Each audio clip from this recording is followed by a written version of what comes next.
मुझे मुस्तफा का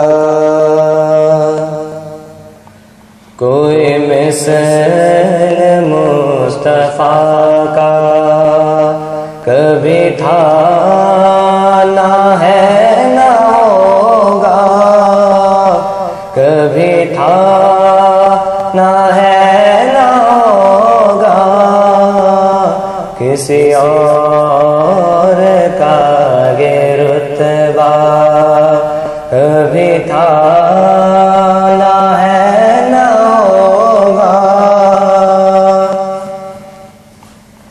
किसी वहम ने सदा दी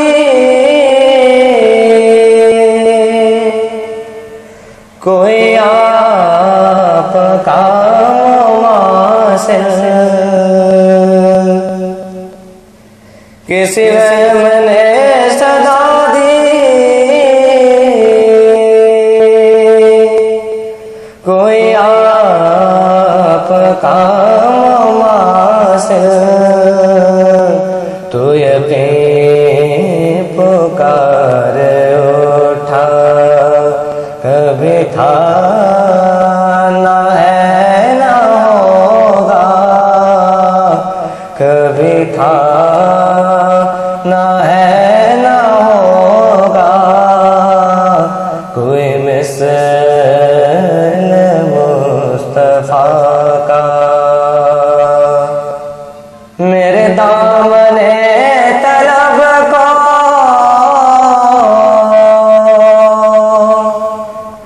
है उन्हीं के दर से निस्बत, मेरे दामने तलब को है उन्हीं के दर से निस्बत, किसी और दर से रिश्ता कभी था ना है ना होगा, कभी था ना है ना होगा, कोई मिसल मुस्तफा का कभी था ना है ना होगा, कभी था ना है ना होगा, कोई मिसल मुस्तफा का। माशाल्लाह ताबिश, बहुत अच्छी नात पढ़ी माशाल्लाह आपने, और हम ये उम्मीद करते हैं और दुआ गो हैं आपके लिए कि अल्लाह ताला आपको और मज़ीद खुशलहानी से नवाजे, क्योंकि जो आप में मैं चीज़ें देख रहा हूँ वो तो बड़ी परफेक्ट है माशाल्लाह। और इंशाल्लाह आइंदा हम देख रहे हैं कि नातख्वानी के मंजरनामे पर इंशाल्लाह आप ज़रूर ज़ाहिर होंगे अपने वालिद साहब की तरह, और मुमकिन है कि इनसे ज़्यादा बेहतर अंदाज में आप इस फील्ड में आए। बहुत खुशी हुई हमें। सरमद, आप ये बताइए कि लिखने पढ़ने के हवाले से भी कुछ आपका कुछ वो है, मतलब लिखने के हवाले से भी कोई आपकी दिलचस्पी है, कोई रग़बत? हाँ, मुझे मतलब बड़ा एक शौक़ है कि अब्बू जो काम करते हैं उसमें मैं उसी को कैरी ऑन करूँ।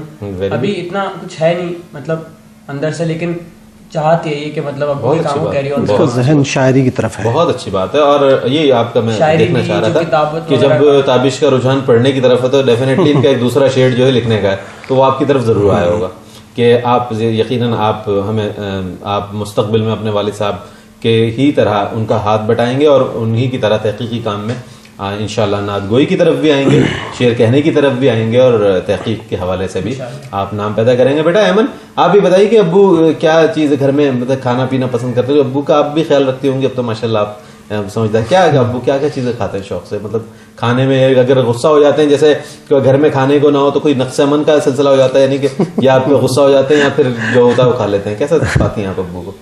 जो होता है वो खा लेते हैं। जो होता है वो खा लेते हैं, मतलब ये नहीं कि कोई ऐसा भाई ये पकना चाहिए और ये नहीं होगा तो आज खाना नहीं खाएंगे और ये गुस्सा होता है, ऐसा तो कुछ नहीं। वो प्यार करने वाले हैं, मतलब सॉफ्ट है उनका मिजाज जो है बहुत अच्छा। तो आप लोगों से तो गुफ्तगू में बड़ा मजा आ रहा है प्रोग्राम का, लेकिन वक्त बहुत कम है। अच्छा सबीर रहमानी साहब आपकी तरफ आते हैं और बच्चों से भी बात हुई। फी ज़माना नात ख्वानी का जो अंदाज है आप उसे किस तनाजुर में देखते हैं? क्या ये नातख्वानी ही की शक्ल है या कव्वाली और नातख्वानी की दरमियान की कोई शक्ल है?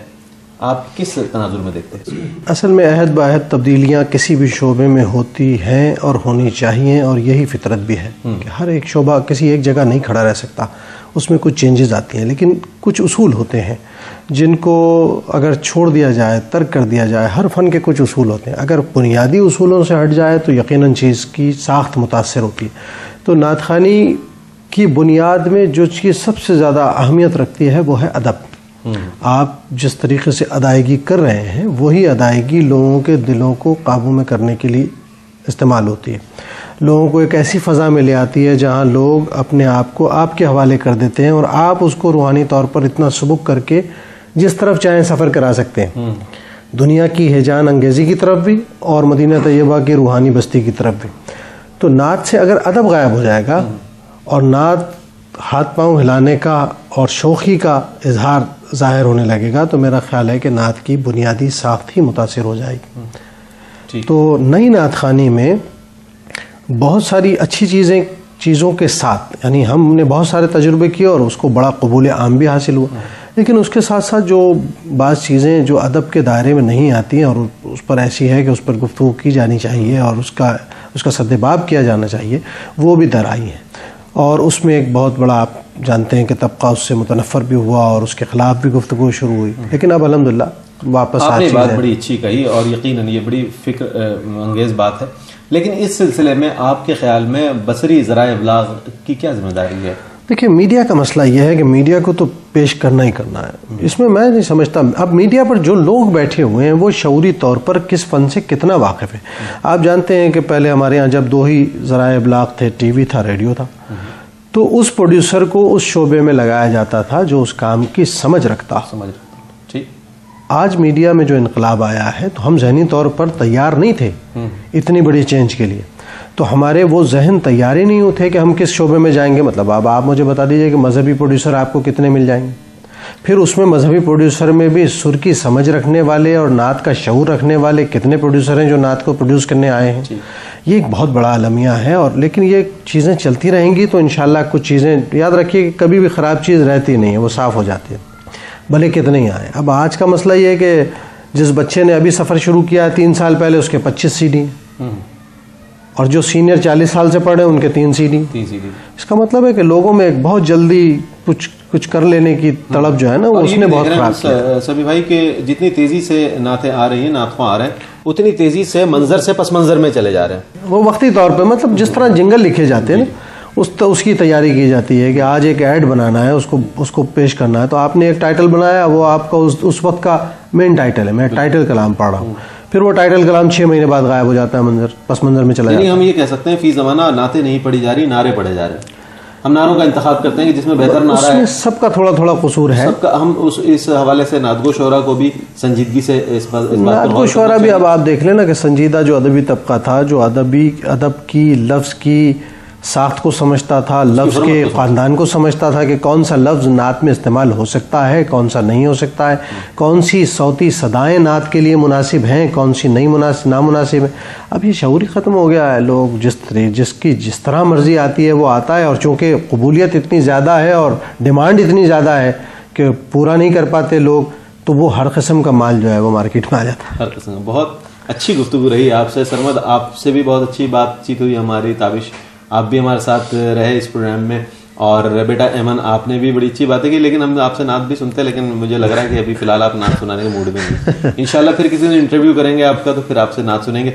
सबीर रहमानी, आपका बहुत शुक्रिया कि आप हमारे साथ रहे। मेट्रो 1 के लिए अगर कुछ कहना चाहें। मेट्रो 1 के लिए मैंने जैसे इब्तिदा में कहा कि मेट्रो वो चैनल है जिसने इब्तिदा ही में 2 शोबों को, ख़ास तौर पे एक अदब के शोबे को और एक मज़हब के शोबे को, ये एहसास दिलाया कि हमारे दरवाजे आपके लिए खुले हैं।